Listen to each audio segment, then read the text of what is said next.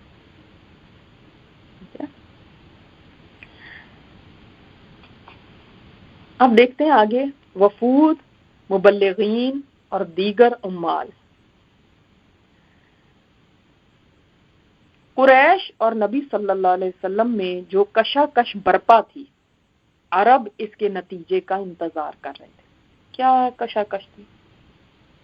ایک کھینچا تانی کی سی کیفیت تھی نا، وہ کہہ رہے ہیں کہ میں نبی ہوں اور توحید کا پیغام دے رہے ہیں، یہ کہہ رہے ہیں نہیں جی ہمارے بت ہی صحیح ہیں، تو ایک ٹسل چل رہی تھی، اور یہ نتیجے کا انتظار کر رہے تھے کہ دیکھتے ہیں اب اونٹ کس کروٹ بیٹھتا ہے۔ ان کا عقیدہ تھا کہ باطل قوت اور فتح کے ذریعے مسجد حرام پر قبضہ نہیں ہو سکتا۔ کیوں؟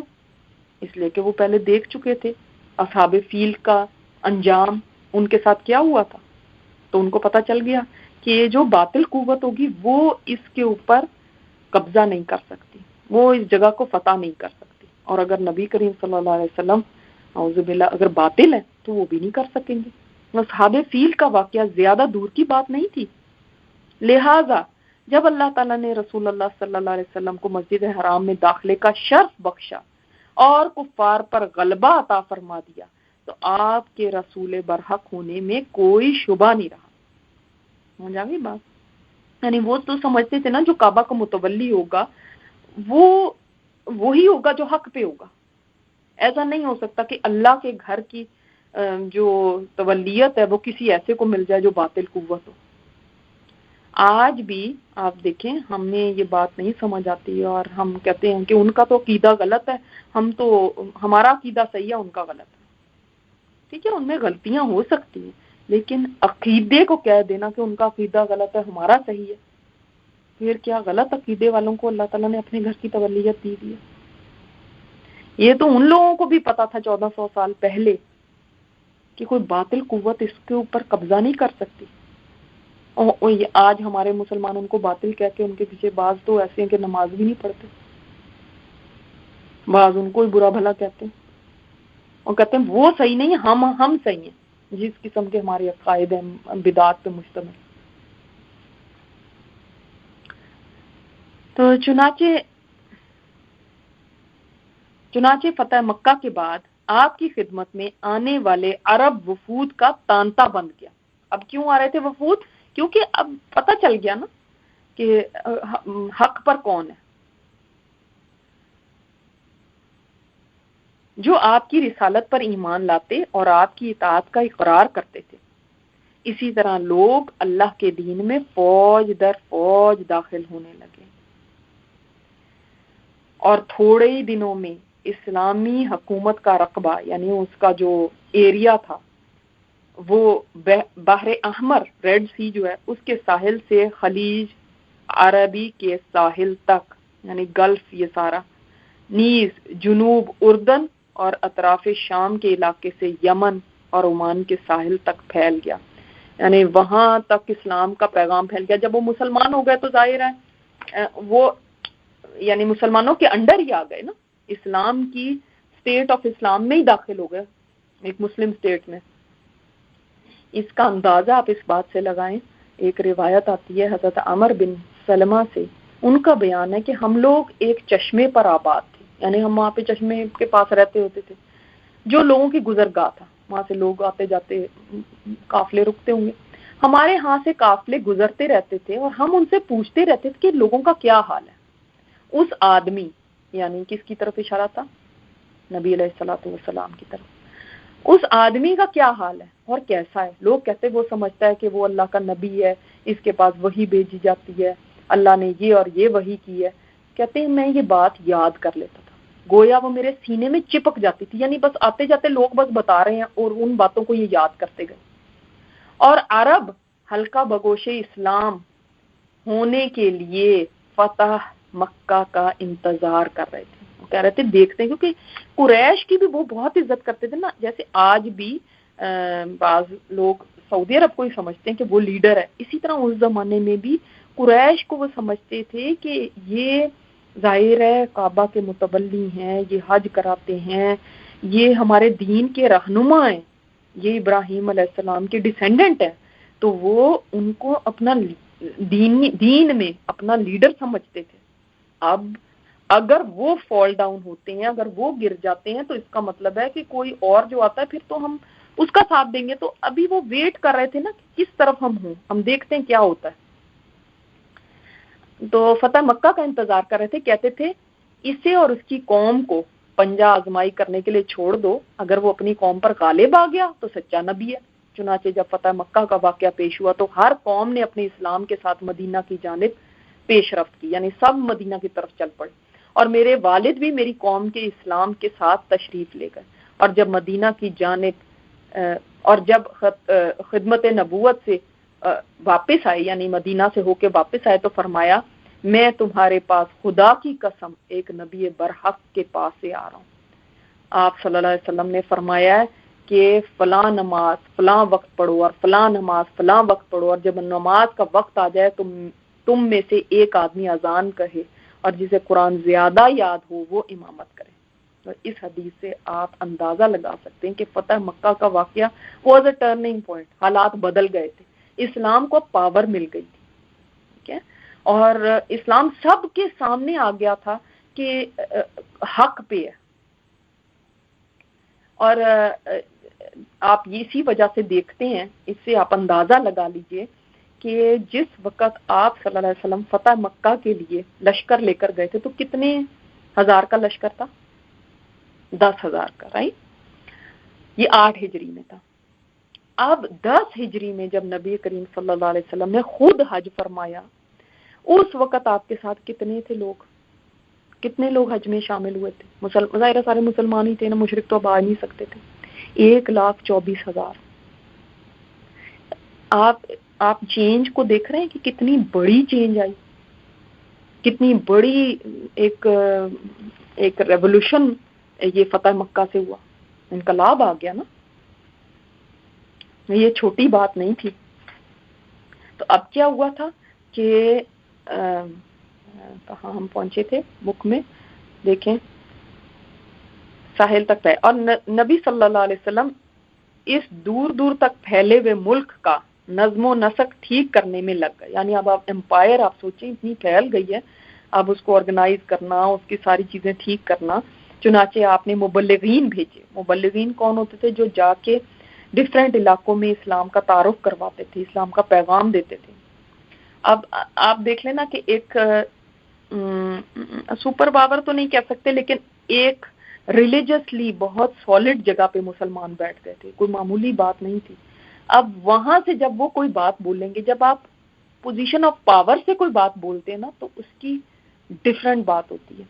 اور جب آپ کچھ بھی نہیں ہوتے اور آپ کے ساتھ کوئی لوگ نہیں ہوتے تو پھر کوئی سنتا ہی نہیں. اب لوگ سنیں گے نا کہ کہاں سے آ رہا ہے, کس کا نمائندہ ہے. اب ایک سٹیٹ قائم ہو گئی ہے, تو ایک اسلامک سٹیٹ کی طرف سے لوگ جاتے تھے.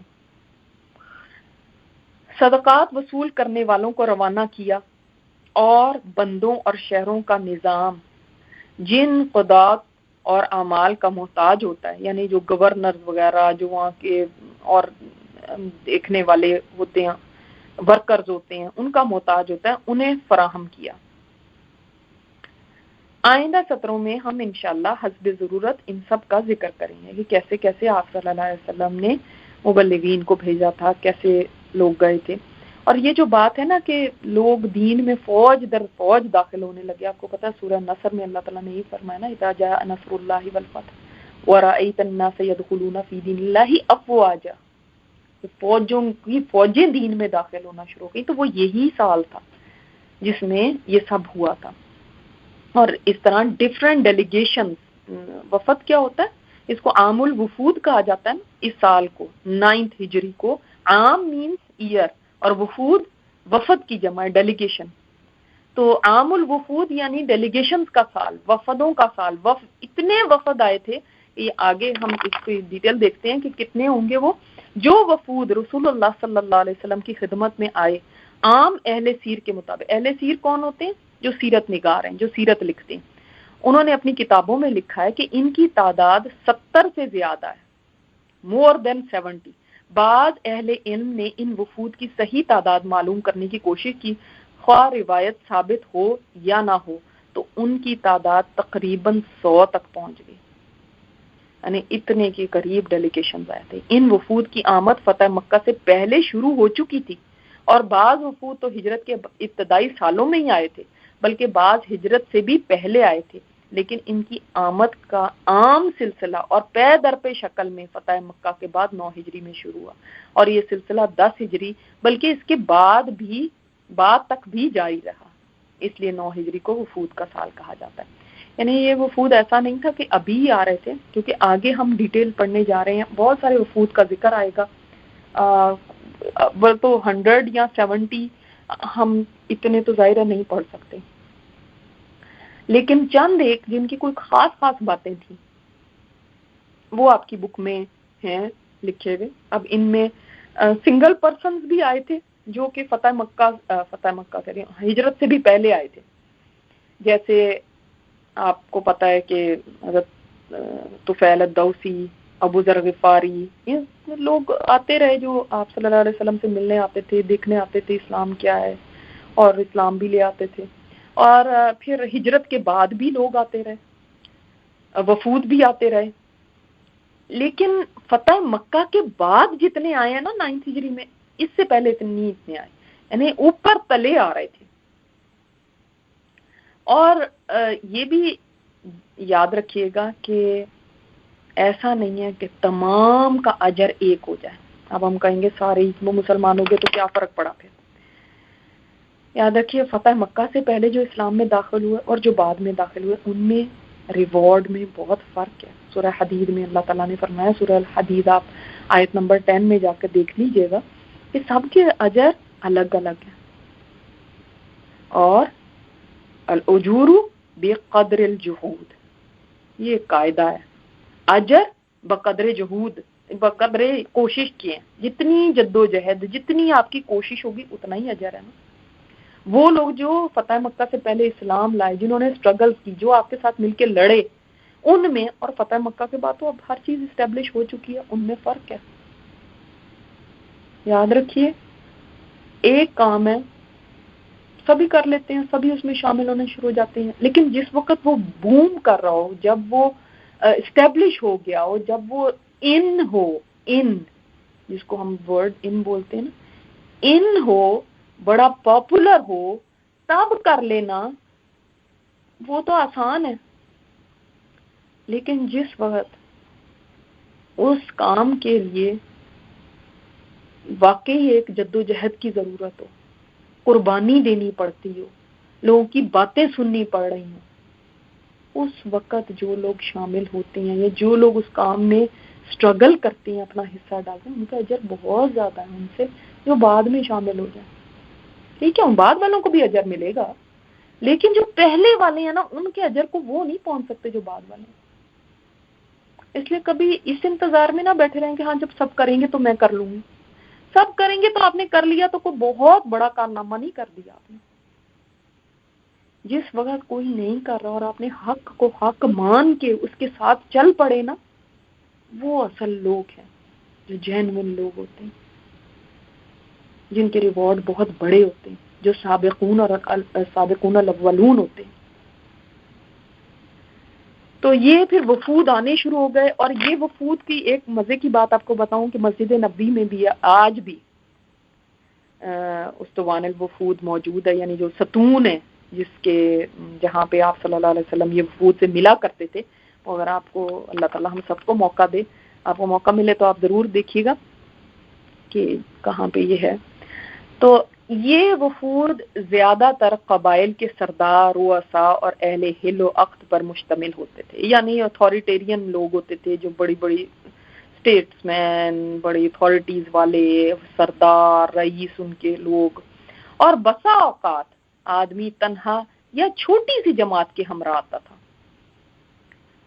تو وہ عروہ بن مسعود کی بھی بات آئی تھی پہلے، جیسے ان کو شہید کر دیا گیا تھا. تو وہ اس طرح سے کچھ لوگ اکیلے بھی آ کے کرتے تھے کہ اسلام کے بارے میں پتہ کیا، پھر اپنے گھروں کو جاتے تھے، ادھر جا کے بتاتے تھے. لیکن بعض دفعہ ان کے لوگ سنتے تھے، بعض دفعہ نہیں سنتے تھے. پھر ان وفود کے آنے کا مقصد ہر وقت کے اعتبار سے الگ الگ ہوتا تھا. یعنی سارے وفود کوئی یہ نہ سمجھے کہ آتے ہی وہ کوئی فوراً کلمہ پڑھنا شروع کر دیتے تھے. یہ نہیں، ایسا نہیں ہوتا تھا کہ سب تیار ہیں، وہ آ رہے ہیں، آتے جا رہے ہیں اور کلمے پڑھتے جا رہے ہیں، آتے، ایسا نہیں. ٹھیک ہے، کچھ لوگ ہوتے بھی تھے جو مسلمان ہوتے تھے، لیکن کوئی قیدیوں اور گرفتاروں کو چھڑانے آتا تھا، جیسا کہ وفد حوازن تھا. ہم نے حوازن کا پڑھا تھا نا پہلے، اور وفد تمیم کے ذکر میں گزرا ہے. آپ کو پتہ ہے وفد تمیم بھی تو مسلمان ہو گیا تھا. یہ پہلے آپ پیچھے دیکھیں، میرے پاس جو بک میں ہے وہ میں آپ کو بتا دیتی ہوں کون سے پیج پہ ہم پڑھ چکے ہیں. یہ پیج نمبر 321 غزوہ حنین میں بنو تمیم کی تعذیب اور ان کا قبول اسلام. اب لکھا ہوا ہے نا اس میں 9 ہجری. تو یہ یاد رکھیے گا، جو ابھی ہم وفود کے بارے میں پڑھنے لگے یہ سب ایٹ اے ٹائم نہیں آ گئے، کچھ آگے آ رہے ہیں، کوئی پیچھے آ رہے ہیں. ایسا بھی ہوا کوئی فتح مکہ سے پہلے آئے ہیں، لیکن کیونکہ بک میں اب ہر جگہ وفود کا ذکر کرنا کی بجائے انہوں نے ایک جگہ تمام وفود کا ذکر کر دیا. یہ دس از دا پلیس، کیونکہ عام الوفود میں اور بھی وفود کا ذکر ہو رہا تھا، تو جو پہلے بھی آئے تھے ان کا بھی ایک ہی جگہ ساری لسٹ ہے، ٹھیک ہے. تو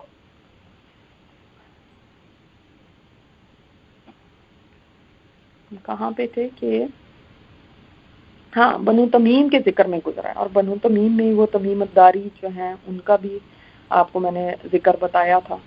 اور یہ وفد وہ تھا کہ جو آپ صلی اللہ علیہ وسلم کے پاس آیا تھا، اور اس میں کافی لوگ شامل تھے، اور انہوں نے آپ صلی اللہ علیہ وسلم نے ان کے لیے بڑی دعا کر کے بھی کہا تھا کہ تمہیں اسلام مبارک ہو، اور ایسے. تو انہوں نے آگے سے کہا کہ آپ ہمیں کوئی تحفے تحائف کوئی چیزیں دیں ہمیں. تو آپ صلی اللہ علیہ وسلم کو ان کی بات کوئی زیادہ پسند نہیں آئی تھی، اور آپ صلی اللہ علیہ وسلم نے پھر ایک اور وفد آیا ہوا تھا، ان کو فرمایا کہ تمہیں اسلام مبارک ہو اور تمہیں ایمان کی خوشخبری ہو اور ایسے ہو. تو خیر بنو تمیم اسلام تو لے آئے تھے، لیکن وہ جو دوسرا وفد تھا انہوں نے فوراً آگے بڑھ کے قبول کیا کہ ہاں ہم قبول کرتے ہیں اسلام کو. تو انہوں نے تھوڑا سا یہ کہا ہم اس پہ خوش ہوں گے کہ آپ ہمیں کچھ دیں، آپ ہمیں کچھ نوازیں تو پھر ہم خوش ہوں گے. تو خیر جو دوسرا وفد تھا وہ یمنی وفد تھا. تو آپ صلی اللہ علیہ وسلم نے یمنی لوگوں کے لیے دعائیں بھی بڑی کی ہیں، اور یہ بھی فرمایا کہ ایمان یمن میں ہے، حکمت یمن میں ہے، کیونکہ یمنی لوگ جو تھے نا وہ بھیڑ بکریاں چرانے والے ہوتے تھے، ان میں عاجزی بڑی تھی. تو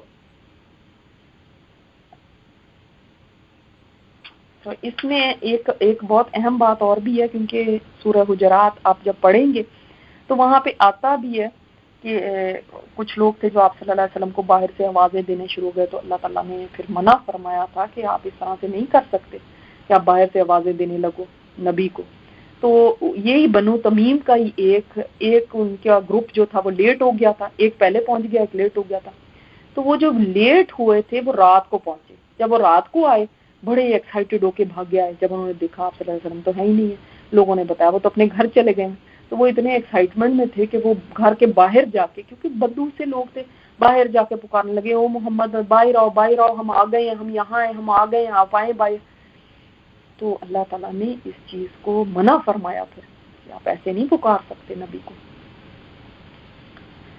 تو یہ وہ بنو تمیم تھے. تو کوئی فقط اپنے لیے یا اپنے اور اپنی قوم دونوں کے لیے امان کا طالب بن گیا ہے کہ جی آپ ہمیں امان دے دیں، یعنی ہم آپ کو جزیہ دے دیں گے، یہ دے دیں گے، لیکن آپ ہمیں امان میں رکھیں. تو کسی کو ایسا نہیں تھا کہ کوئی گن پوائنٹ پہ مسلمان کیا جا رہا تھا، تلواروں سے مسلمان کیا جا رہا تھا. اگر کوئی جزیہ دینے پہ آپ آگے دیکھیں گے بھی، اسی میں نجران کا جو وفد تھا اس نے یہی کہا تھا. کوئی فخر و مباحات یا مناظرے اور مجادلے کے لیے آیا تھا، یعنی اپنے خاندانوں پہ فخر اور یعنی ایک جس کو کہتے ہیں ڈیبیٹ کرنے کے لیے آیا.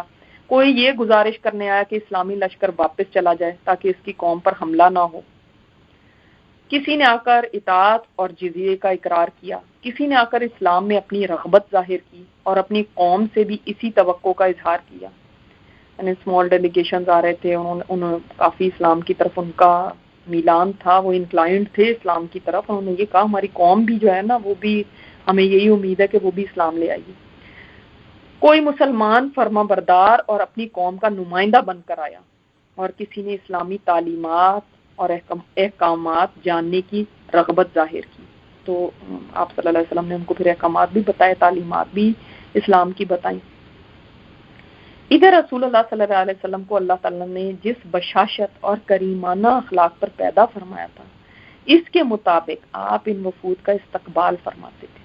آپ دیکھیں وفود کے اندر جو لوگ آ رہے ہیں، نبی کریم صلی اللہ علیہ وسلم اب ایک فاتح ہیں، ایک بڑی اسٹیٹ کے یعنی بڑے ہیں، لیکن آپ صلی اللہ علیہ وسلم خود استقبال فرمایا کرتے تھے. سے ہمیں یہ بھی درس ملتا ہے کہ جب کوئی مہمان آپ کے پاس آئے تو اس کا استقبال کرنے میں کوئی حرج نہیں ہے کہ آپ آگے بڑھ کے اس کا استقبال کیجیے. انہیں خوشکن تحائف سے نوازتے، یعنی کوئی آپ کے پاس آیا ہے، وہ اب جا رہا ہے آپ سے، تو اس کو تحفہ دینا بھی ایک سنت ہے. اسلام کی ترغیب دیتے تھے اور ایمان اور شریعت کی باتیں سکھاتے تھے کہ وہ اپنے پیچھے والوں کو سکھائیں. در حقیقت یہ وفود صحراؤں میں رہنے والے بدوؤں کے اندر دین کو تیزی سے پھیلانے کا اہم ذریعہ تھے، کیونکہ دیکھیں اس وقت نہ کوئی ٹی وی تھا، نہ کوئی اور ایسا موڈ تھا جس کے ذریعے اناؤنسمنٹس کی جائیں کہ ایک جگہ اناؤنس کر دیا سب جگہ پہنچ گیا، نہ کوئی اس طرح کی اور میڈیا، سوشل میڈیا یا ایسی چیزیں تھیں۔ اب اس صورتحال کے اندر کیسے اسلام نے پھیلنا تھا کہ اگر لوگ آئیں اور جو روٹ ہے، جو جہاں پہ اسلام کی بیس ہے، وہاں سے تعلیم لے کر اور آگے اپنے اپنے قبائل میں پھیل جائیں۔ نہ تو ایسے ہو سکتا تھا کہ مدینہ کی پوری آبادی جا کے ہی پھیل جاتی، وہ بھی نہیں ممکن تھا۔ نہ آپ صلی اللہ علیہ وسلم ہر جگہ پہنچ سکتے تھے، یہی ہو سکتا تھا کہ لوگ ایک بیس پہ آ جائیں اور وہاں سے لے کے چیزیں پھر اپنے اپنے قبائل میں جا کے بتائیں۔ تو اس سے بہت پروموشن ملی اسلام کو، بہت لوگوں کو پتہ چلنے لگا۔ اور آج بھی یہی طریقہ کار استعمال ہو تو بہت اچھا ہے کہ جب ہم یہ سوچتے ہیں نا، اور موڈز تو ہم استعمال کر ہی سکتے ہیں کہ جب ہم سوچتے ہیں فلاں جگہ ہم کیسے پہنچیں، فلاں تک ہم کیسے پہنچائیں، ان کے لوگوں میں سے کسی ایک کو ایجوکیٹ کر دیں، وہ خود جا کے اپنے لوگوں کو پھر بتائیں۔ جیسے ایسے ایریاز آج بھی موجود ہیں جہاں پہ بجلی نہیں ہے، جہاں پہ یہ ساری سہولیات نہیں ہیں جو آج ہم یوز کر رہے ہیں، تو اگر ان میں سے کوئی ایک بندہ پورے وہ گاؤں یا وہ جو علاقے ہیں پورے اٹھ کے تو نہیں آ سکتے، شہروں میں آ کے لے سکتے، ان لوگوں میں سے کوئی ایک آ کے تعلیم لے کے جا کے اپنے علاقے میں سکھائے، تو وہ ہے جو یعنی یہاں سے ہمیں پتہ چلتا ہے طریقہ جو آپ صلی اللہ علیہ وسلم نے اپنایا تھا۔ چنانچہ ان کے نتائج، اغراض و مقاصد کے تنوع اور اسباب و وجوہ کے اختلاف کے باوجود یہ ہوتے کہ پہلے وفد میں آنے والوں نے اسلام قبول کیا، پھر جلد یا تھوڑے ہی دنوں بعد قوم نے بھی اسلام قبول کر لیا۔ ٹھیک ہے، یہ جب لوگ آتے تھے وہاں سے، بدو آ رہے ہیں کوئی کہیں، تو ان کا نتیجہ کیا نکلا؟ ٹھیک ہے، ان کے اغراض و مقاصد ڈفرینٹ ہو سکتے تھے، جیسے بتایا کہ کوئی اپنے قیدیوں کو چھڑانے آیا، کوئی مناظرے کرنے آ گیا، کوئی اپنے فخر جتانے آ گیا اپنے خاندانوں کے، کوئی کچھ کرنے آ گیا، لیکن ان دا اینڈ ہوتا یہ تھا کہ لوگ اسلام لے آتے تھے، اپنے جا کے علاقوں میں بتاتے تھے، وہ بھی اسلام لے آتے تھے۔ اس سے صرف بعض وفود مستثنا ہیں، بعض صرف ایسے ہیں جن کے ایکسیپشنل کیس تھے، جن میں ایک ہے مثلا بنو حنیفہ اور مسلمہ کذاب کا وفد۔ بنو حنیفہ جو تھا وہ مسلمہ کذاب کا ہی ٹرائب تھا۔ اب ذیل میں چند اہم وفود کا ذکر کیا جاتا ہے، جس میں سب سے پہلا انہوں نے ذکر کیا قبیلہ عبد القیس کا وفد، یعنی وفد عبد القیس۔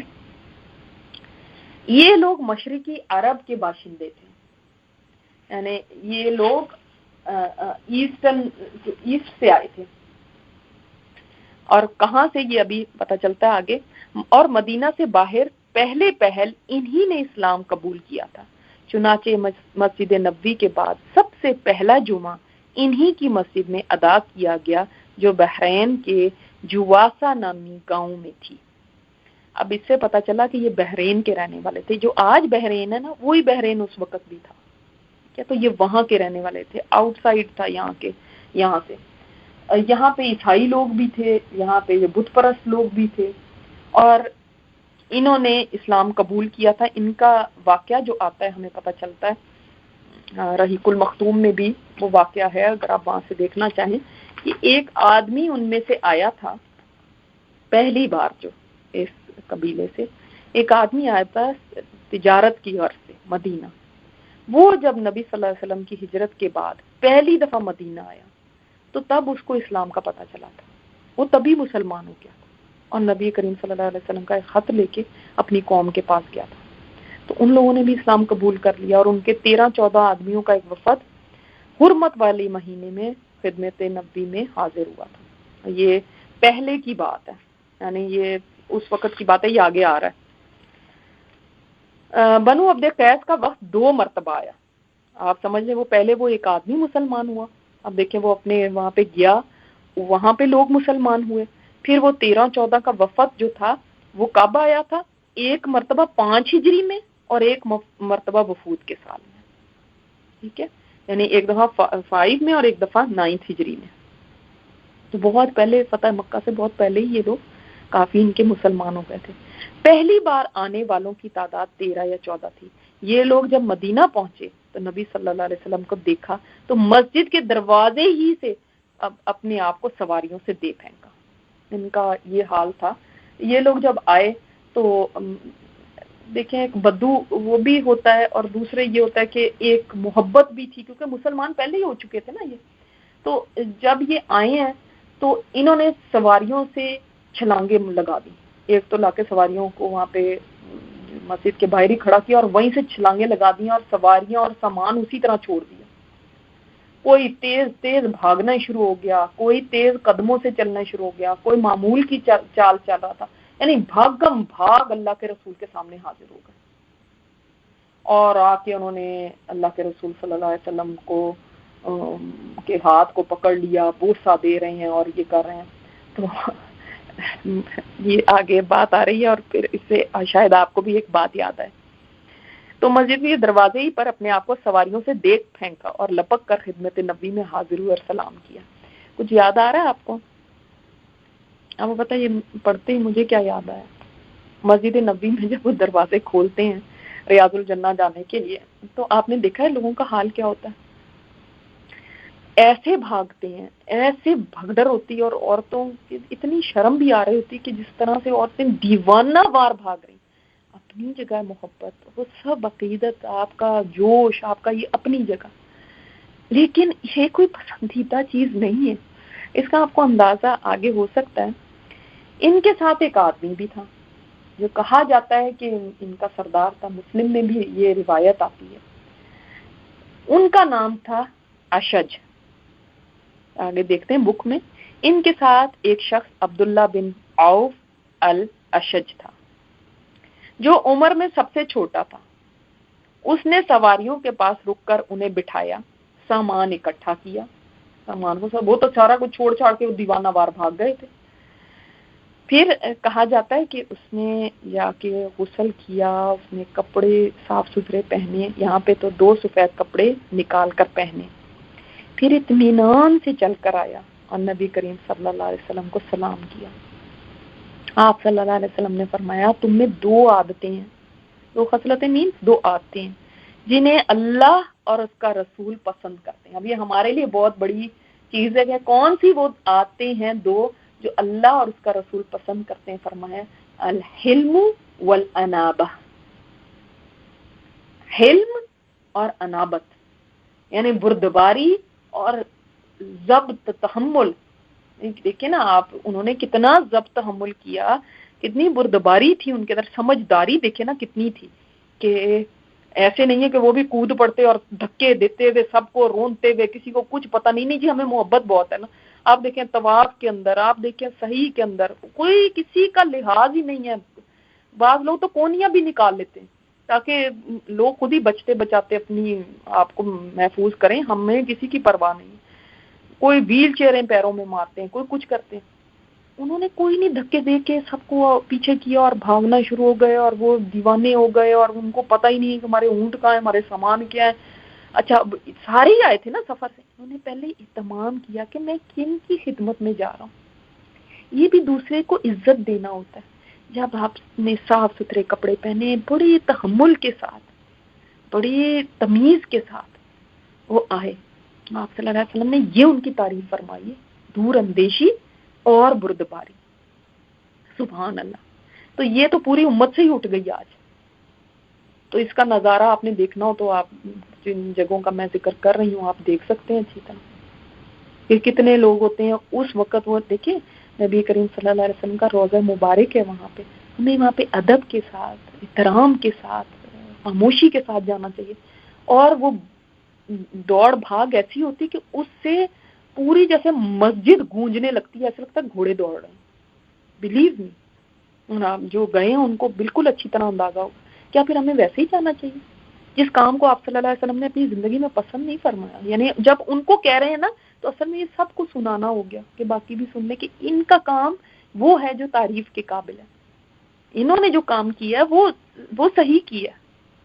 بے شک باقی لوگ آئے، بڑی ان کی محبت تھی، لیکن ان کے کام کو آپ صلی اللہ علیہ وسلم نے ایسے اپریشیٹ نہیں کیا. وہ جیسے سفر سے آئے تھے، جیسے بھی گرد پڑی بھی، جیسے بھی بھاگے آ گئے، بس وہ ہم سوچتے ہیں اس کے اندر اچھائی ہے، اس میں نہیں ہے. اگر آپ عمرہ کے لیے بھی جا رہے ہیں، جائیں اپنے ہوٹل میں سامان رکھیں، صحیح سے اپنے آپ کو فریش اپ کریں، وضو کریں، کپڑے چینج کریں، پھر جائیں ایک ادب اور احترام کے ساتھ، یعنی کس کے گھر جا رہے ہیں. تو ان چیزوں کو ہم کیوں بھول گئے؟ تو یہ وہ چیزیں ہیں جن سے اللہ اور اس کا رسول محبت کرتے ہیں، جو ان کو پسند ہے. اسی طرح ہم اور جگہوں پہ بھی دیکھیں کہ ہماری وجہ سے لوگوں کو اذیت نہ پہنچے، کہ دھکے دیکھتے ہوئے ہم پہنچ رہے ہیں، یا ہمیں لائن بنانا ہی بھول گیا. لائن میں بھی صبر اور تحمل چاہیے نا، تحمل چاہیے نا، سمجھداری چاہیے. تو پھر ہم کہیں لائن نہیں بناتے، بس ایک ہجوم کی طرح اکٹھے ہو جاتے ہیں. درس بھی ختم ہوتا ہے تو جو لوگ ملنے آتے ہیں وہ یہ نہیں کرتے کہ وہ لائن بنا کے کھڑے ہو جاتے ہیں، ہم ایک ایک کر کے مل لیتے ہیں. ہم اس سے سیکھیں، اسی لیے تو ہم سیرت پڑھ رہے ہیں. یہ مینرز بھی ہمیں سیرت سکھاتی ہے. تو لائن بنائیے، ایک ایک کر کے ملیے، نہ کہ ہجوم کی صورت میں سارا غول کے غول ٹیبل کے اوپر امڑ ہے. یہ اچھی بات نہیں ہوتی، یہ اس میں کوئی محبت کی بات نہیں. پھر دیکھیں نبی کریم صلی اللہ علیہ وسلم نے ان کے مدینہ پہنچنے سے پہلے بھی فرمایا تھا. کیا فرمایا تھا؟ کہ تم پر ایک قافلہ نمودار ہوگا جو اہل مشرق میں سب سے بہتر ہے، جسے اسلام پر مجبور نہیں کیا گیا. انہوں نے اپنی سواریاں تھکائیں، یعنی اتنا سفر کر کے آئے، لانگ ڈسٹینس سے آ رہے تھے، اور اپنا توشہ ختم کیا. اے اللہ عبد القیس کو بخش دے. یعنی اس وفد کے لیے جو آنے والے تھے ان کے لیے نبی کریم صلی اللہ علیہ وسلم نے پہلے پیشین گوئی فرما دی تھی. اللہ کی طرف سے ان کو خبر ملی ہوگی. تو جس وقت یہ وفد آیا تو حضرت عمر اس وقت بازار میں تھے، ان کو پتہ چلا کہ یہ وہ لوگ آئے ہیں جن کے لیے آپ صلی اللہ علیہ وسلم نے پیشین گوئی کی تھی. فوراً اطلاع دی انہوں نے اور ان کو ویلکم کیا. تو ان کی محبت تھی وہ بہت، ان کی تعریف آپ صلی اللہ علیہ وسلم نے فرمائی ہے. لیکن ان کی محبت اپنی جگہ. دیکھیں پھر ایک بندہ کیسے سٹینڈ آؤٹ کرتا ہے نا، وہ سب سے زیادہ نمبر لے جاتا ہے. پھر جب وفد آ گیا تو آپ نے فرمایا خوش آمدید ہو، یعنی مرحبا بکم. کسی کو خوش آمدید کرنا، مرحبا کہنا، یہ بھی دوسرے کو اچھا فیل کراتا ہے، وانٹڈ فیل کراتا ہے. نہ کہ ہم منہ بنا لیں یا اس طرح کر لیں، یا ہم سمجھے کہ کوئی بات نہیں ہے، ٹھیک ہے آ گئے ہیں تو بس آ گئے. نہیں، اگر آپ کسی کو ایسا ویلکم دیں گے، وارم ویلکم جس کو کہتے ہیں، تو یہ بھی آپ سنت پوری کر رہے ہیں. تو مرحبا کہا آپ نے ان کو، نہ رسوا ہوئے نہ نادم. یعنی آپ کو یہاں پہ کوئی رسوائی نہیں ہے، کوئی شرمندگی نہیں ہوگی، عزت دیے جاؤ گے. ٹھیک ہے. انہوں نے آپ سے ایسی فیصلہ کن بات پوچھی جس پر خود بھی عمل کریں اور ان لوگوں کو بھی باخبر کریں جنہیں پیچھے چھوڑ آئے تھے. اب انہوں نے صرف یہ اتنا نہیں کیا کہ ہم آ گئے ہیں تو اب ہم ہی سیکھ کے چلے جائیں. انہوں نے کہا ہمیں وہ باتیں بتا دیں کہ جو ہم پیچھے والوں کو بھی جا کے بتائیں، اپنے جو اپنے قبیلے والے ہیں، کیونکہ ہم روز روز نہیں آ سکتے. انہوں نے بتایا کہ ہمارے اور آپ کے درمیان ایسے کچھ قبائل ہیں کہ وہ جو مطلب جیسے جو ڈاکے وغیرہ یہ چیزیں کرتے ہیں، تو ہم سیف نہیں ہیں یعنی آنے میں. تو اب ہم ہر اس میں نہیں آپ کے پاس مطلب جلدی آ سکتے، ہم صرف حرمت والے مہینوں میں آ سکتے. تو ہمیں کوئی ایسی بات بتا دیں جو ہم اپنے پیچھے والے لوگوں کو بھی جا کے بتائیں، جو ہمیں جنت میں بھی لے کر جائے. تو آپ صلی اللہ علیہ وسلم نے ان کو 4 باتوں کا حکم کیا، جو یہ ہیں. وہ 4 باتیں کیا ہیں؟ فرمایا لا الہ الا اللہ محمد رسول اللہ، اس کی گواہی دینا یعنی توحید کی. نمبر 2 زکوٰۃ قائم کرنا. نمبر 2 نماز قائم کرنا. نمبر 3 زکوٰۃ دینا. نمبر 4 رمضان کے روزے رکھنا. تو یہ آپ صلی اللہ علیہ وسلم نے ان کو بتایا. ابھی چونکہ حج فرض نہیں ہوا تھا اس لیے اس کا حکم نہیں دیا. اسے یہ کیوں نہیں فرض ہوا تھا؟ یہ کون سا ٹائم چل رہا ہے، کون سا ایئر چل رہا ہے؟ آپ لوگ میرے ساتھ ہیں نا؟ کون سا ایئر چل رہا ہے، کس وقت کی بات ہو رہی ہے، بتائیں گے؟ ہاں جی لکھیں یہاں پہ، مجھے پتا چلے کہ آپ لوگوں کو کتنی سمجھ آئی ہے. کس سال کی بات ہو رہی ہے؟ کسی کو نہیں پتا؟ ابھی میں نے بتایا ہے کون سا سال تھا وہ. جی کون سا سال تھا؟ اس کے وفود عبد القیس کے کن 2 سالوں میں آئے تھے؟ 5 میں اور 9 ہجری میں آئے تھے. یہ کس وقت کی بات ہو رہی ہے؟ شاباش، 5 ہجری کی بات ہو رہی ہے. یہ پہلے وفد کی بات ہو رہی ہے، دوسرے کی نہیں بات ہو رہی. ٹھیک ہے، دوسرا والا تو بعد میں آیا نا. یہ جب پہلا والا آیا تھا اس کی بات ہو رہی. دیکھیں ابھی یہاں پہ آپ کو میں نے بتایا, دیکھیں آپ پیچھے دیکھیں کہ ایک مرتبہ 5 ہجری میں اور ایک مرتبہ وفود کے سال میں. پہلی مرتبہ آنے والوں کی تعداد 13 یا 14 تھی. یہ لوگ جب مدینہ پہنچے, اسے پتہ چل رہا ہے پہلا والا وفد کی بات ہو رہی. اس وقت ابھی حج جو تھا وہ فرض نہیں ہوا تھا. حج کب فرض ہوا ہے؟ حج کب فرض ہوا ہے؟ حج اس میں اختلاف ہے. بعض کہتے ہیں کہ ہو سکتا ہے 5 ہجری یا 6 ہجری میں, بعض کہتے ہیں نہیں 9 یا 10 ہجری میں فرض ہوا ہے. ٹھیک ہے, زیادہ تر کہتے ہیں کہ 9 ہجری میں. صحیح ہے نا. اور حج تو چل رہا تھا لیکن فرضیت جو اسلام میں حج کی فرضیت ہے نا, وہ زیادہ تر مفسرین نے لکھا کہ 9 ہجری.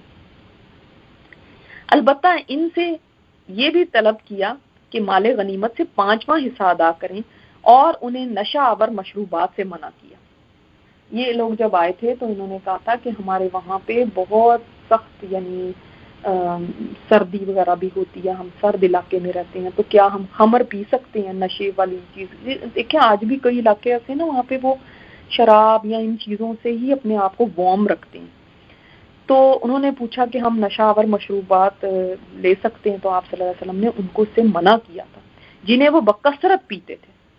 ان کی تو عادتیں تھیں نا اس سے, لیکن وہ دیکھیں اس سے فوراً ہٹ گئے. اور ان برتنوں سے بھی منع فرمایا. وہ ایسے برتن بناتے تھے جیسے کدو ہے, اس کو اندر سے خالی کر کے اس کو تارکول سے اس کی لائننگ جو ہے نا وہ بنا لیتے تھے اور اس میں نبیذ بناتے تھے, شراب کی قسم سمجھ میں, اس میں نشہ آ جاتا ہے نا. تو جن میں یہ شراب بنایا کرتے تھے, گو کہ بعد میں یہ برتن استعمال کرنے جائز ہو گئے تھے, لیکن اس وقت اس لیے منع کیا گیا تھا کیونکہ ایک چیز ہوتی نا اس کو وہ کسی چیز کی یاد دلاتی ہے, اور اس کی یادگار ہوتی ہے کہ اس برتن میں ہم یہی کھاتے ہیں. مثلاً آپ کو کپ اور سوسر دے دی جائے تو آپ کو چائے ہی یاد آئے گی, تو ان برتنوں کو بھی یعنی نہ استعمال کرو, تاکہ وہ کیونکہ ایک عادت ختم جب کرنی ہوتی ہے نا تو ان چیزوں کو بھی جو اس کی نشانیاں ہوتی ہیں وہ بھی ختم کر دیں تو اچھا ہے, تاکہ وہ بالکل یعنی چھوڑ سکیں آپ اس کو, ورنہ تو بار بار یاد آئے گا ہائے ہم اس کے اندر یہ کھاتے تھے, اس میں یہ پیتے تھے, تو پھر وہ بار بار اسی چیز کی طرف لوٹ جائیں گے. یہ اور اگلی ایک پڑھ لیتے ہیں کیونکہ ہمارا بہت کم سبق ہوتا ہے. پھر سعد بن بکر کے رئیس زمام بن سالبہ کی آمد. یہ دیکھیں اب 1 مین ڈیلیگیشن ہے, ٹھیک ہے, اب ایک بندہ آ رہا ہے. یہ بادیہ یعنی جنگل کے رہنے والے اکھڑ مزاج ہے, یعنی جیسے بدو ہوتے ہیں دیہاتی آپ لوگوں کو آپ زیادہ تر دیکھیں گے تھوڑا سا ان کے مزاج کے اندر ایک اکھڑ پن ہوتا ہے. 2 چوٹیاں رکھے ہوئے تھے, اب ان کی 2 چوٹیاں بھی تھیں سائڈ سے. مدینہ پہنچے تو مسجد نبوی میں اپنی اونٹنی بٹھا کر باندھی. پھر کہا تم میں ابن عبد المطلب کون ہے. اب یہ دیکھیں کہ ان کا حلیہ بھی یہاں پہ بیان کیا گیا اور یہ بھی کہ ان کا مزاج کیسا تھا, تاکہ اس سے تھوڑا سا ہمیں اندازہ ہو جائے کہ جب آپ صلی اللہ علیہ وسلم کے پاس لوگ آتے تھے تو ہر قسم کے لوگ ہوتے تھے, اور نبی کریم صلی اللہ علیہ وسلم ہر قسم کے لوگوں کے ساتھ کیسے ڈیل کرتے تھے. یہ آپ صلی اللہ علیہ وسلم کی بہت بڑی کوالٹی ہے. اب آج کے وقت میں ایسا کوئی آدمی آ جائے جس کی 2 پہلے تو چوٹیاں اس نے وہ بریڈز بنائی ہوئی ہیں, دونوں طرف لٹکائی ہوئی ہیں, اور ذرا ایسا مزاج کا بھی ذرا کھڑا ہے, اور مسجد کے سامنے ہی اپنی لا کے اونٹنی باندھ دی ہے. وہ کوئی جگہ تو نہیں باندھنے کی نا, وہاں پہ لا کے اونٹنی باندھ دی. تو سب سے پہلے تو اس کو کہا جائے گا تم اپنا پہلے حلیہ تو ٹھیک کر کے آ, پھر تمہیں میں کوئی اسلام کی بات بتاؤں گا. ہم تو اتنے وہ ہو جاتے ہیں نا ایک دم اس معاملے میں, حال حلیہ کے معاملے میں اتنی جذباتی ہیں کہ وہ ہم حال حلیہ دیکھ کے ججمنٹل ہو جاتے ہیں کہ اس کو کیا بتانا, اس نے کہاں ماننا ہے, یہ کہاں کچھ سمجھے گا. لیکن آپ دیکھیں ذرا ان کی سٹوری کہ پھر کہا تم میں ابن عبد المطلب کون ہے. اس کا مطلب ہے کہ عبد المطلب کو سارے جانتے تھے. سبحان اللہ. اور اللہ تعالیٰ کی کتنی بڑی ایک حکمت تھی کہ آپ صلی اللہ علیہ وسلم کو ایسے گھرانے میں پیدا فرمایا. عبد المطلب کی شہرت ارد گرد کے عرب قبائل میں تھی. لوگوں نے بتایا تو آپ صلی اللہ علیہ وسلم کے قریب آئے اور کہا اے محمد, یعنی سیدھا اسٹریٹ نام سے, صلی اللہ علیہ وسلم, میں آپ سے پوچھوں گا اور پوچھنے میں آپ پر سختی کروں گا. یعنی میرا یہی سٹائل ہے بھائی, ہم گاؤں وغیرہ کے لوگ ہوتے ہیں, ہم وہاں کے ہیں, ہم دیہاتی ہیں, ہم بدو ہیں, میرا یہی سٹائل ہے, آتے ہی کہہ دیا اسٹریٹ فارورڈ. میں آپ پر سختی کروں گا, مجھ پر اپنے جی میں غصہ نہ ہو, یعنی آپ غصہ نہ کرنا, میں ایسا ہی ہوں. آپ صلی اللہ علیہ وسلم ایسے آج ہمارے جیسے مزاج کے ہوتے تو کہتے کہ نہیں، پہلے جا کے تم اپنا اسا درست کر کے آؤ، میں نے تم سے بات ہی نہیں کرنی، پہلے تو مینر سیکھ کے آؤ۔ لیکن آپ صلی اللہ علیہ وسلم نے فرمایا کہ جو چاہو پوچھو۔ ایک اور جگہ پہ آیا ہے کہ آپ صلی اللہ علیہ وسلم نے فرمایا میں بالکل محسوس نہیں کروں گا، جو دل میں آتا ہے پوچھو۔ تو انہوں نے کہا ہمارے پاس آپ کا ایک قاصد آیا، یعنی آپ کا ایک ریپریزنٹیٹو، میں نے بتایا نا مبلغین کو بھی آپ صلی اللہ علیہ وسلم بھیجتے تھے، ایک میسنجر آپ کا آیا، اس نے بتایا کہ آپ کہتے ہیں کہ آپ اللہ کے رسول ہیں۔ آپ نے فرمایا اس نے سچ کہا ہے۔ انہوں نے کہا اچھا تو آسمان کس نے پیدا کیے؟ آپ نے فرمایا اللہ نے۔ انہوں نے کہا اچھا تو زمین کس نے پیدا کی؟ آپ نے فرمایا اللہ نے۔ انہوں نے کہا اچھا یہ پہاڑ کس نے نصب کیے اور اس میں جو کچھ بنایا کس نے بنایا؟ آپ نے فرمایا اللہ نے۔ اب یہ دیکھیں کہ انسان سوچتا ہے یہ بات کون سی اتنی بڑی تھی پوچھنے کی، یہ تو بات وہاں پہ بچہ جانتا تھا، مشرکین سارے ہی یہ کہتے تھے، تو یہ کوئی نئی بات تو نہیں تھی جو وہ کہہ رہا ہے، لیکن ان کے کہنے، ان کے پوچھنے کے اندر ایک چیز چھپی ہوئی تھی کہ جسٹ ایک بات کا ریوائول کہ اللہ نے بنایا نا، ٹھیک ہے آپ یہ کہتے ہیں آسمان کس نے بنایا؟ اللہ نے بنایا نا، ہاں پہاڑ کس نے بنائے؟ اللہ نے بنایا نا، تو ٹھیک ہے میں پھر اسی ذات کی قسم دے کر آپ سے پوچھتا ہوں جس نے آسمان بنائے، زمین پیدا کی، پہاڑوں کو نصب کیا، کیا آپ واقعی اللہ کے رسول ہیں؟ کیا اللہ نے آپ کو اپنا رسول بنا کے بھیجا؟ اب سمجھ آئی وزڈم اس ساری چیزیں؟ دیکھیں سمجھدار کتنے تھے وہ لوگ، پہلے یہ ساری باتیں پوچھی، اچھا پھر میں اسی اللہ کی قسم جس نے اتنا بڑا آسمان بنایا، یہ زمین بنائی، پہاڑ جیسی چیزیں بنا دی، اس نے آپ کو اپنا رسول بنایا، کیا واقعی یہ بات سچ ہے؟ آپ نے فرمایا ہاں۔ انہوں نے کہا آپ کے قاصد کا یہ بھی کہنا ہے کہ ہم پر دن رات میں 5 نمازیں فرض ہیں۔ آپ نے فرمایا اس نے سچ کہا۔ انہوں نے کہا اس ذات کی قسم جس نے آپ کو رسول بنایا، کیا اللہ نے آپ کو اس کا حکم دیا؟ آپ نے فرمایا ہاں۔ انہوں نے کہا اس آپ کے قاصد کا یہ بھی کہنا ہے کہ ہم پر ہمارے اموال میں زکوٰۃ ہے، یعنی ہمارے مالوں میں سے ہمیں زکوٰۃ پے کرنی ہے۔ آپ نے فرمایا اس نے سچ کہا ہے۔ انہوں نے کہا تو اس ذات کی قسم جس نے آپ کو رسول بنایا، کیا اللہ نے آپ کو اس کا حکم دیا؟ آپ نے فرمایا ہاں۔ آپ دیکھ لیں قسم دے دے کے پوچھ رہا ہے، کیونکہ ان کو یہ پتا ہے کہ اس اللہ کی قسم کوئی جھوٹی نہیں کھائے گا۔ سبحان اللہ، اس رب کی جو آسمان زمین پہاڑ سب پیدا کرنے والا ہے، کیسے ہو سکتا ہے کہ کوئی اس کی جھوٹی قسم کھا لے؟ اتنا ان کو بھی یقین تھا۔ اور آپ یہ بھی نوٹ کر رہے ہیں کہ اس کا مطلب قاصد نے کیسے ٹو دا پوائنٹ باتیں بتائی ہیں، ایز اٹ از بات پہنچائی ہے۔ کہیں یہ نہیں وہ کرے آپ کے قاصد نے تو یہ کہا تو آپ صلی اللہ علیہ وسلم کہا نہیں یہ تو ہم نے نہیں کہا ہوگا، نہیں ہاں ہم یہ میرے قاصد نے صحیح کہا ہے۔ انہوں نے کہا آپ کے قاصد کا یہ بھی کہنا ہے کہ ہم پر سال میں رمضان کے مہینے کے روزے ہیں؟ آپ نے فرمایا ہاں۔ انہوں نے کہا تو اس ذات کی قسم جس نے آپ کو رسول بنایا، کیا اللہ نے آپ کو اس کا حکم دیا؟ آپ نے فرمایا ہاں۔ انہوں نے کہا آپ کے قاصد کا یہ بھی کہنا ہے کہ ہم میں جو بیت اللہ تک راستے کی طاقت رکھتا ہو اس پر حج فرض ہے؟ آپ نے فرمایا اس نے سچ کہا، یعنی میرے قاصد نے سچ باتیں بتائی ہیں۔ اب دیکھیں تھوڑا سا اس بات کو ہمیں سمجھنا ایک چیز کا ہے کہ ہم بھی جب بات کو آگے پہنچانے لگے نا تو ایز اٹ از پہنچایا کیجیے، ایسے نہیں کہ بات کچھ کہی گئی ہو اور ہم کچھ اور پہنچا رہے ہیں۔ ہم نے آدھی سنی آدھی نہیں سنی، برتن دھوتے ہوئے سنی، گاڑی چلاتے ہوئے سنی، اب جو آدھی الٹی سیدھی جیسی بھی سنی اس کو اپنے ورڈز میں جا کے کسی اور کو کچھ اور ہی بنا کے بتا دے، جی وہ تو بتا رہی تھی کلاس میں، یہ درست نہیں ہوتا۔ اور دین کے معاملے میں بہت احتیاط کرنی چاہیے ان چیزوں میں، اس طرح ہم کیئرلیسلی نہیں بیان کر سکتے۔ بعض دفعہ لوگ مجھے کہتے ہیں آپ نے لیکچر میں یہ بتایا تھا، میں اپنا سر پکڑ لیتی ہوں کہ یہ میں نے کب بتایا تھا؟ میں نے تو کچھ اور بتایا تھا، وہ کچھ اور کہہ رہے ہوتے، پتہ نہیں انہوں نے کیسے سنا ہوتا ہے، کیا سمجھا ہوتا ہے۔ اگر وہ مجھے آ کے یہ بتا رہے ہیں تو میں سوچتی ہوں کہ یہ آگے جا کے کیا بتاتے ہیں۔ اس لیے جب آپ قاصد بنے نا، اللہ کے پیغام کو آگے پہنچانے والے بنے، تو جتنا آپ کو جیسا بتایا گیا اس کو ایز اٹ از لے کر جائیں۔ یہ دیکھ لیں یہاں پہ یہ پتا چلتا ہے کہ قاصد کا کیا کام ہے، جو آگے پہنچانے والا تھا اس کو کیسا پہنچانا چاہیے۔ کسی ایک بات میں بھی آپ صلی اللہ علیہ وسلم نے یہ نہیں فرمایا کہ نہیں اس کو تو کچھ اور کہتے بھیجا تھا، شاید اس کو تو سمجھ ہی نہ آئی ہو، یہ کیا کہہ رہے ہو، یہ تو میں نے بات کہی ہی نہیں تھی اس کو کہنے میں۔ پھر انہوں نے کہا تو اس ذات کی قسم جس نے آپ کو رسول بنایا، کہ اللہ نے آپ کو اس کا حکم دیا؟ آپ نے فرمایا ہاں۔ پھر اس نے پیٹھ پھیری اور کہا اس ذات کی قسم جس نے آپ کو حق کے ساتھ بھیجا ہے، میں اس پر نہ زیادتی کروں گا اور نہ اس میں کمی کروں گا۔ کیا مطلب ہے؟ نہ اس میں کچھ ایڈ کروں گا، کیونکہ جب ایڈیشن ہوتی ہے دین کی باتوں میں تو کیا ہوتا ہے؟ تبھی بدعات پیدا ہوتی ہے نا۔ دین کچھ ہے، جی ہمیں شوق آ گیا کہ اب ہم نے یہ چیز منانی ہے تو اب ہم نے خود ہی ایڈ کر لیا اس کے اندر۔ معراج کی رات بھی عبادت کی رات ہے، یہ خود ہی ایڈ کر کے بیٹھ گئے۔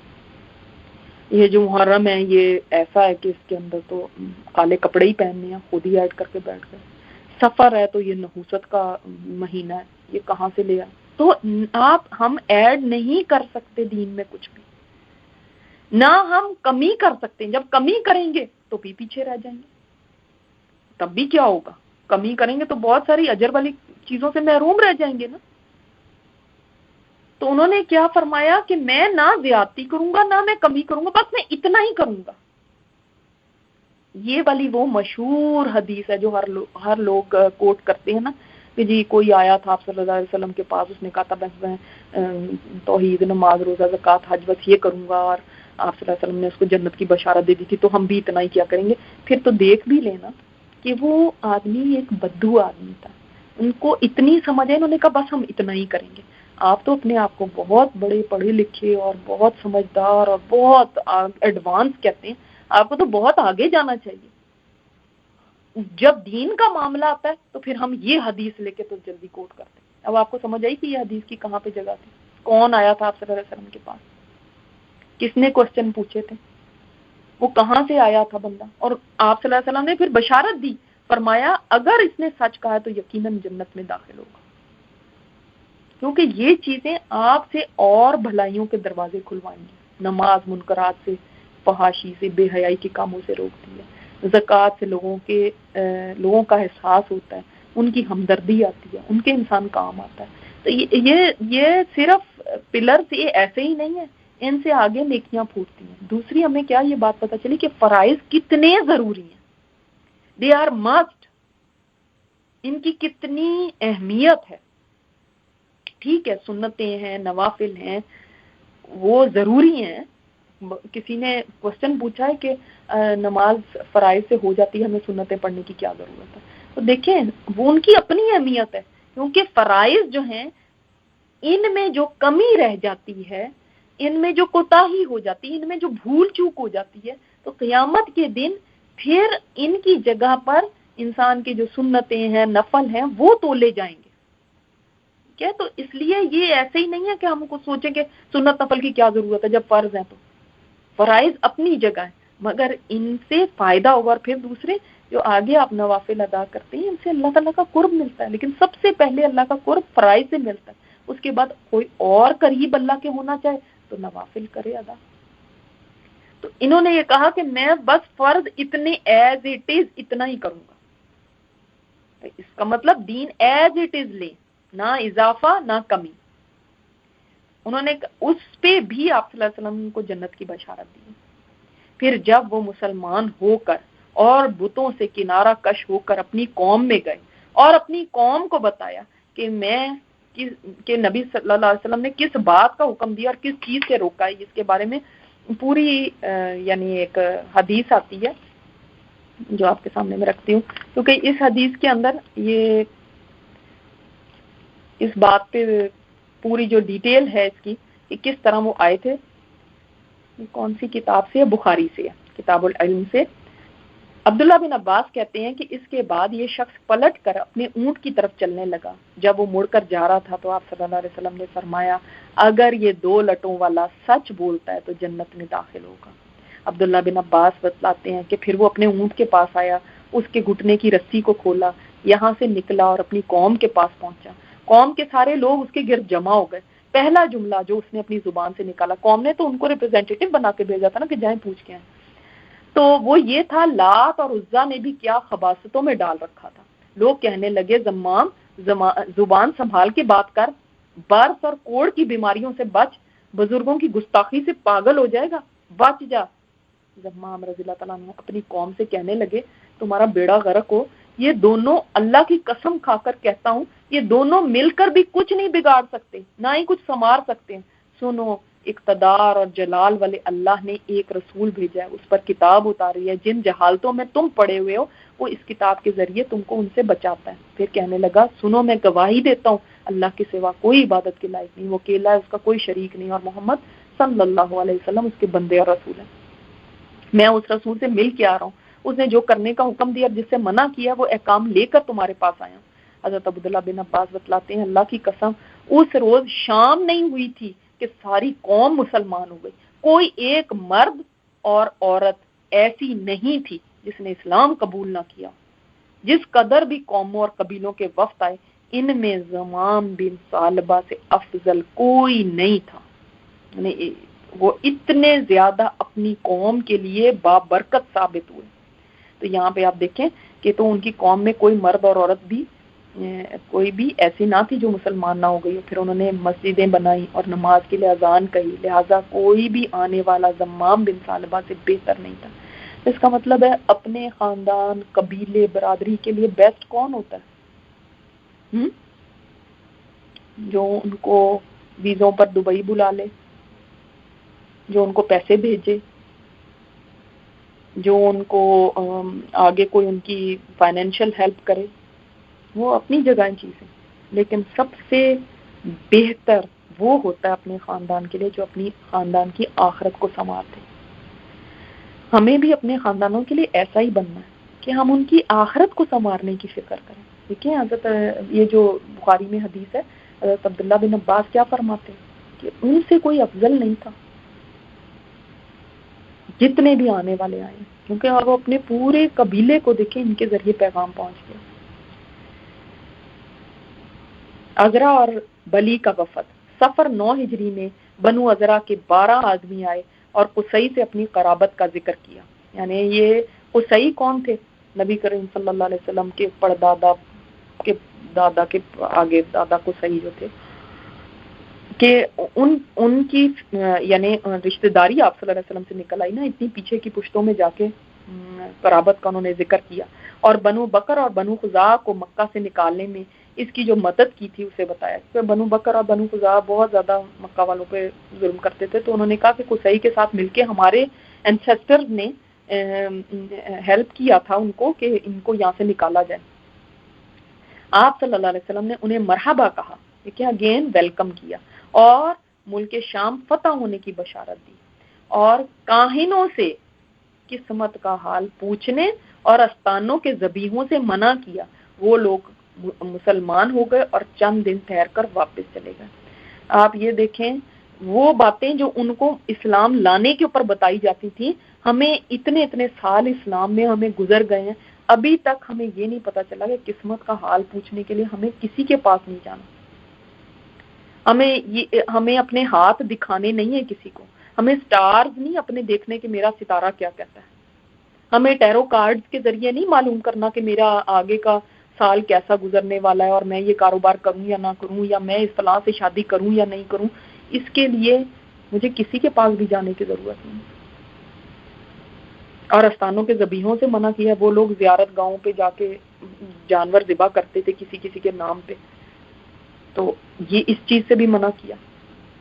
دیکھیں وہ یہ باتیں اس وقت ہی سیکھ گئے، ہمیں کیوں نہیں سمجھ آتی۔ اس کے بعد ربیع الاول 9 ہجری میں بلی کا وفد آیا، یہ لوگ بھی مسلمان ہو گئے اور 3 دن ٹھہر کر واپس چلے گئے۔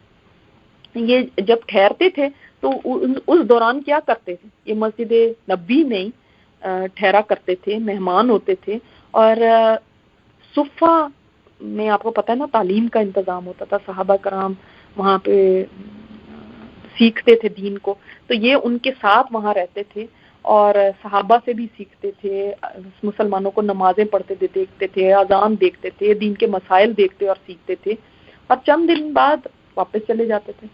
تو انہی میں ان کا ایک رئیس تھا، اس نے آپ صلی اللہ علیہ وسلم سے مہمان نوازی کے بارے میں پوچھا تھا کہ مہمان نوازی میں بھی اجر ہے؟ آپ صلی اللہ علیہ وسلم نے فرمایا ہاں، کسی مالدار یا فقیر کے ساتھ جو بھی اچھا سلوک کرو گے وہ صدقہ ہے۔ اس نے پوچھا مدت ضیافت کتنی ہے، یعنی کتنے دن کی مہمان نوازی؟ آپ نے فرمایا 3 دن، یعنی 3 دن آپ کسی کے لیے خاص اہتمام کرتے ہیں، اس کے بعد جو بھی ہے وہ احسان ہے کسی کے ساتھ، تو 3 دن کی مہمان نوازی ہے۔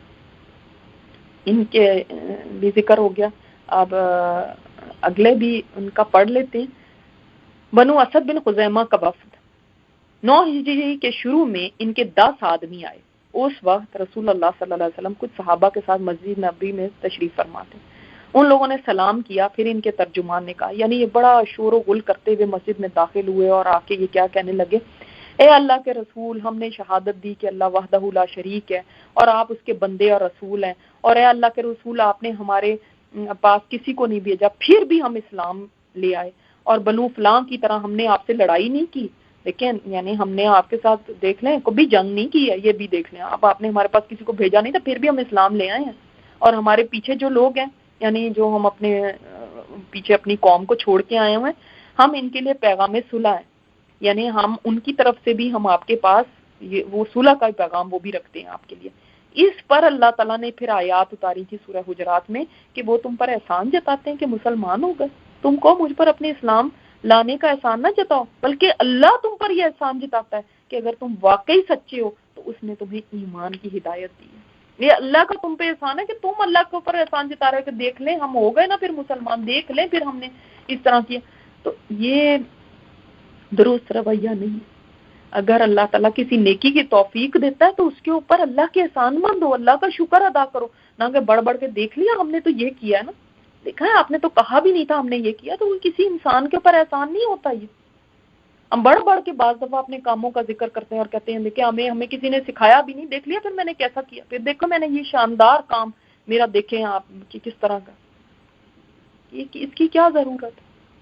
تم نے اللہ کے لیے کیا اور اللہ تعالیٰ کو پتہ چل گیا، اور اللہ کا احسان ہے کہ اس نے تم سے کوئی بھلائی کا کام لے لیا.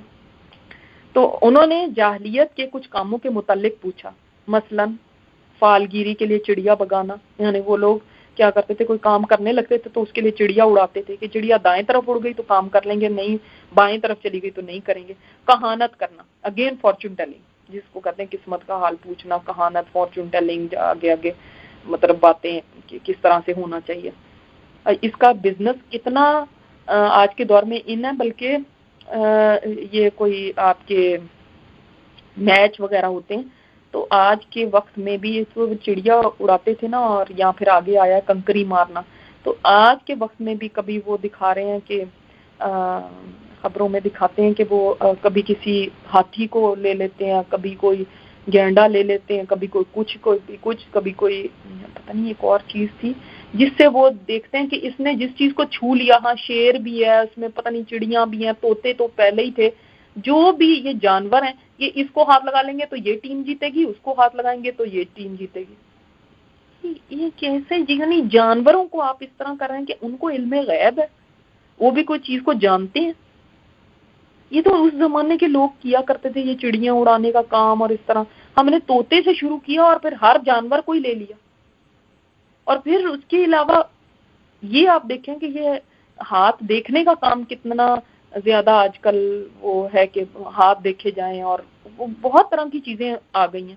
انہوں نے رمل کے متعلق پوچھا تو ہاں آپ صلی اللہ علیہ وسلم نے ان سب باتوں سے منع کیا. ہم مسلمان ہو کے یہ کرتے ہیں. رمل کا پوچھا انہوں نے، رمل میں بھی کیا ہوتا تھا، نیچے وہ لکیریں کھینچتے تھے زمین کے اوپر اور اسے حساب کتاب لگاتے تھے. آج بھی خود میں نے دیکھا لوگوں کو یہ اس طرح پیجز کے اوپر، کاپیوں کے اوپر ایسے سے لکیریں کھینچ کے ڈبے بنا کے اور پھر لوگوں کو بتاتے ہیں آپ کی قسمت کا حال. آپ نے فرمایا اسے ایک نبی جانتے تھے. آپ اگر کسی کا علم اس نبی کے مطابق ہو تو ٹھیک ہے، ورنہ نہیں. یعنی ایک نبی کو اس کا پتہ تھا اور اس کے علاوہ کسی کو نہیں یہ علم ہے.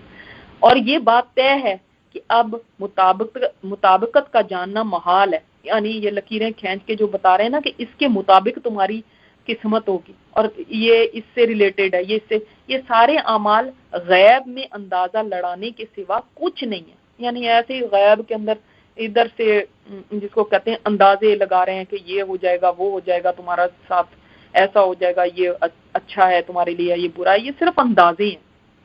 اس وقت نے چند دن ٹھہر کر فرائض سیکھے پھر واپس ہو گیا. اسے تحائف سے بھی نوازا گیا. اب دیکھیں وہ لوگ آ کے کچھ سیکھتے تھے پھر اس کے بعد وہ واپس جا کے اپنے لوگوں کو سکھاتے تھے. نبی صلی اللہ علیہ وسلم نے یہ نہیں ان کو فرمایا تھا تم کیسے سکھا سکتے ہو، تم تو ابھی خود تھوڑا سا سیکھ کے جا رہے ہو، تو خبردار تم نے سے کسی نے سکھایا. آج تو یہ بہت بڑا وہ مسئلہ ہے نا کہ جب تک آپ کے نام کے ساتھ ایک عالم یا عالمہ کا لفظ نہیں لگا ہوگا آپ کسی کو ایک حرف بھی نہیں سکھا سکتے. اگر سکھائیں گے تو یہ تو پتہ نہیں کیا قیامت آ جائے گی.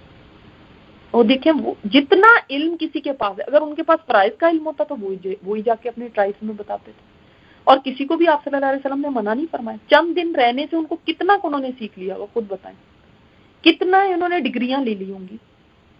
ہمیں کہا جاتا ہے کہ سال ہر سال جب تک آپ مدارس میں نہ پڑھیں تب تک آپ کچھ بتائیں ہی نہیں.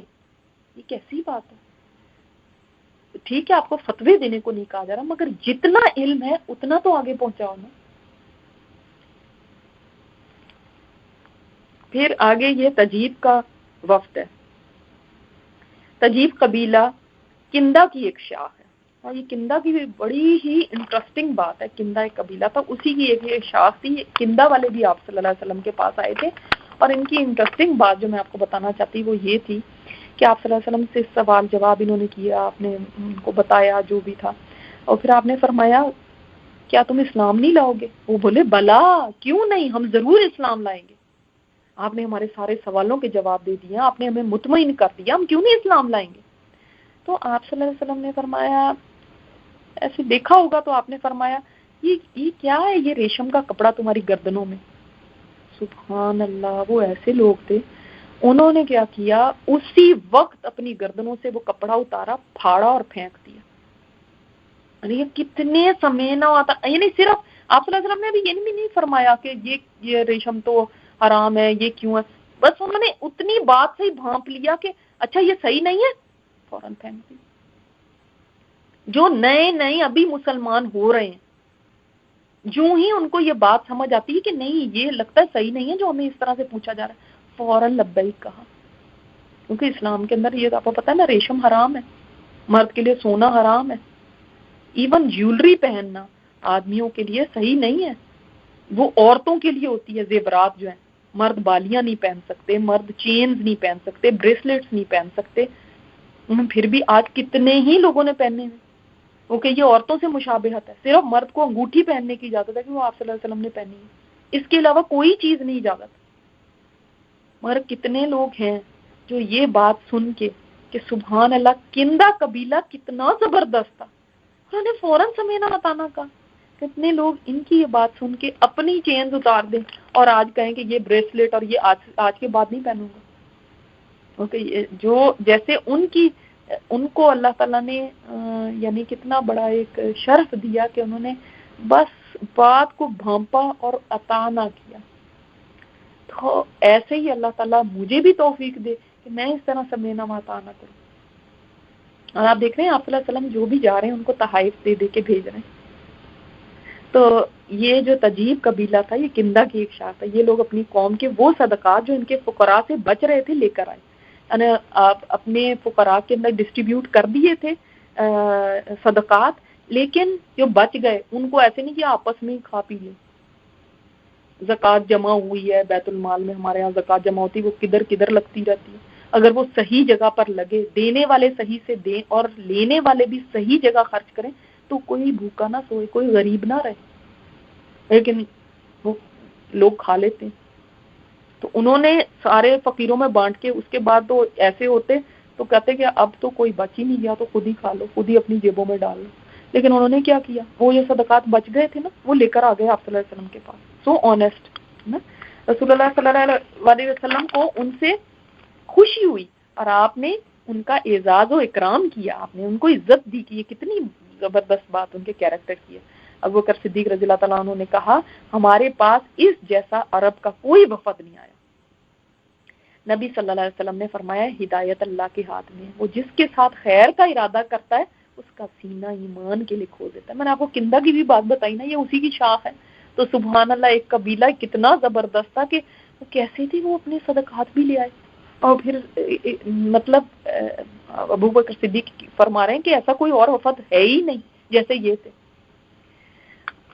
اور آپ صلی اللہ علیہ وسلم کی اس بات کو ہائی لائٹ کر لیں کہ ہدایت اللہ کے ہاتھ میں، واقعی اللہ کے ہاتھ میں. جس کو چاہے اللہ، جس کے ساتھ خیر کا ارادہ کرے اسی کو راہ دکھاتا ہے. کوئی کہاں جا رہا ہوتا ہے اور کس طرح اللہ تعالیٰ اس کو اپنی طرف لے آتا ہے، اس کا سینہ ایمان کے لیے کھول دیتا ہے. اس کو نے شاید کبھی سوچا بھی نہیں ہوتا. یہ لوگ قرآن اور سنتوں کو پوچھتے اور سیکھتے رہے. سبحان اللہ.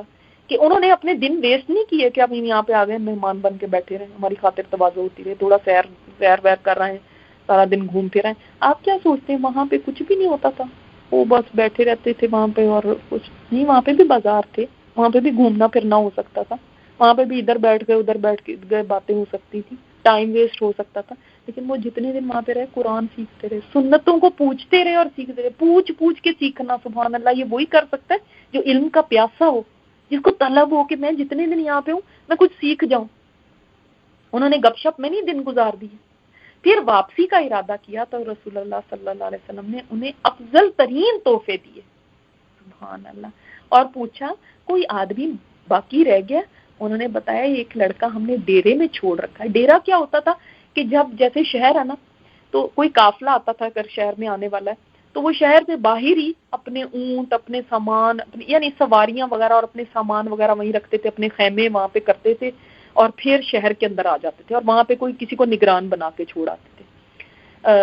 کیونکہ ظاہر آپ شہر میں آ کے تو اپنے خیمے نہیں لگا سکتے, تو وہ شہر میں جو بھی کام ہوتا تھا کر بر کے وہاں چلے جاتے تھے, پھر اپنا سامان اور سواریاں لے کے خیمے اکھاڑ کے نکل جاتے تھے واپس. آپ کو یاد ہوگا حضرت عمر کی جب آپ زندگی کا پڑھتے ہیں, خلافت کا دور, تو حضرت عمر کیسے شہر سے باہر جا کے لوگوں کو رات میں گشت کیا کرتے, دیکھا کرتے تھے. وہ یہی وہ لوگ تھے, یہی ڈیرے تھے. یہ جو مسافر لوگ آئے ہوئے ہیں, باہر رہ رہے ہیں, ان کو تو نہیں کوئی چیز کی ضرورت ہے, ان کی تو نہیں کوئی تکلیف ہے, تو یہ ان کا ڈیرا ہوتا تھا. انہوں نے کہا کہ ہاں لیکن نبی کریم صلی اللہ علیہ وسلم کی دیکھیں حکمت بھی کہ کوئی باقی تو نہیں کوئی تمہارا رہ گیا. وہ کہنے لگے کہ ہاں ایک لڑکا ہے, تو ہم نے اس کو ڈیرے میں چھوڑ رکھا ہے, وہ ہم میں سب سے کم عمر ہے, چھوٹا لڑکا کو پیچھے چھوڑ دیا, چلو تم یہاں بیٹھو سامان وغیرہ کے ساتھ, ہم جاتے ہیں. تو آپ نے فرمایا اسے بھی بھیجو. وہ آیا تو عرض کرنے لگا اے اللہ کے رسول, میں اسی جماعت سے ہوں جو ابھی آپ کے پاس آئی تھی, آپ نے ان کی ضرورت پوری کر دی, اب میری بھی ضرورت پوری کیجیے. آپ نے پوچھا تمہاری ضرورت کیا ہے؟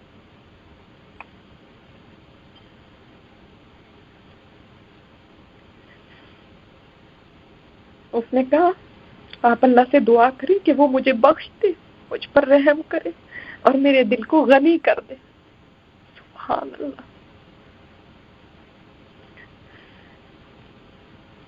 یعنی کتنی پیاری, وہ کم عمر لڑکا ہے لیکن اس نے کہا کہ انہوں نے تو اپنی ضرورتیں لینی, ان کے پاس تحائف بھی ان کو دیے گئے بے قیمت, ان کو اور چیزیں انہوں نے کی, میری بھی ضرورت پوری کرے, مجھے یہ دعا دے دے. کتنی خوبصورت بات ہے, مجھے بخش دے, مجھ پر رحم کر دے اور میرے دل کو غنی کر دے. یعنی میرے دل کو نا اب یہ چیزوں کا یا مال کا یا ان چیزوں کا نہیں, میرے دل میں ایسی قناعت ہو. دل بھی ایک مالدار ہوتا ہے نا, بعض دل غریب ہوتے ہیں, وہ دل ایسے غریب ہوتے ہیں کہ ان کے پاس کتنا بھی مال آ جائے دل بھرتا ہی نہیں کبھی, وہ غریب دل. اور بعض دل ایسے ہوتے ہیں تھوڑا بھی ہوتا ہے تو کوئی نہیں, الحمدللہ, دل مالدار ہوتا ہے ان کا. ان کو یہ نہیں ہوتا ہے فلاں کے پاس بھی اتنا ہو گیا, فلاں کے پاس بھی ہو گیا, ہمارے پاس کچھ نہیں. ان کا دل مالدار ہے. اللہ میرے دل کو غنی کر دے, یہ دعا کیجیے. آپ صلی اللہ علیہ وسلم نے اس کے لیے مطلوبہ دعا کر دی, یعنی جو اس نے مانگا تھا, جو اس نے طلب کیا تھا ویسی دعا کر دی. اور دوسرے ساتھیوں جیسے تحفے کا حکم دیا, تحفے بھی مل گئے, دعا بھی مل گئی. سبحان اللہ. جو نصیب میں ملتا ہوتا ہے وہ تو مل ہی جاتا ہے. اصل بات یہ ہے کہ انسان اس سے اوپر کی چیزوں کو طلب کرے.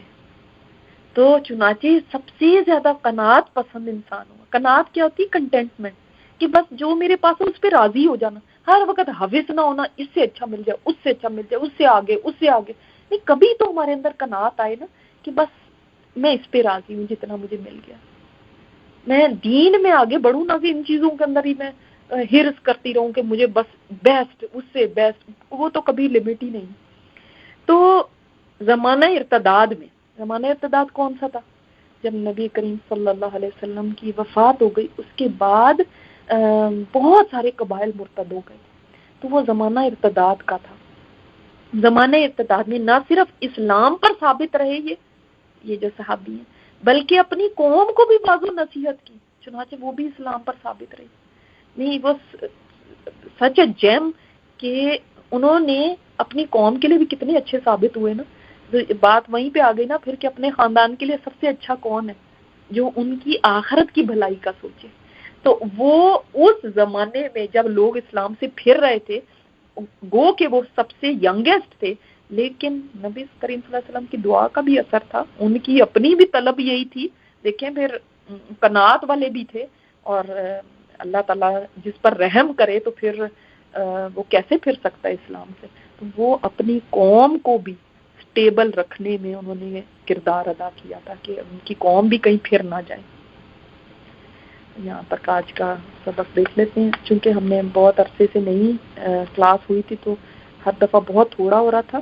آج امید آپ تھک نہیں گئے ہوں گے. آج تھوڑا سا میں نے کہا ذرا زیادہ ہم پڑھ لیتے ہیں انشاءاللہ تعالیٰ. نیکسٹ ٹائم ہم ایسا کریں گے کہ ہم اپنی کلاس 1 o'clock پہ شروع کریں گے انشاءاللہ تعالیٰ. 1 بجے ہم اپنی کلاس شروع کریں گے ایسٹرن ٹائم کے مطابق، کیونکہ نماز کا ظہر کا بھی ٹائم پیچھے آ رہا ہے، تو پھر ظہر ہم پڑھ کے انشاءاللہ کلاس کے لیے بیٹھیں گے. ٹھیک ہے انشاءاللہ تعالیٰ. جزاکم اللہ خیرا کثیرا. سبحانک اللہم و بحمدک نشہد ان لا الہ الا انت نستغفرک و نتوب الیک. والسلام علیکم ورحمۃ اللہ وبرکاتہ.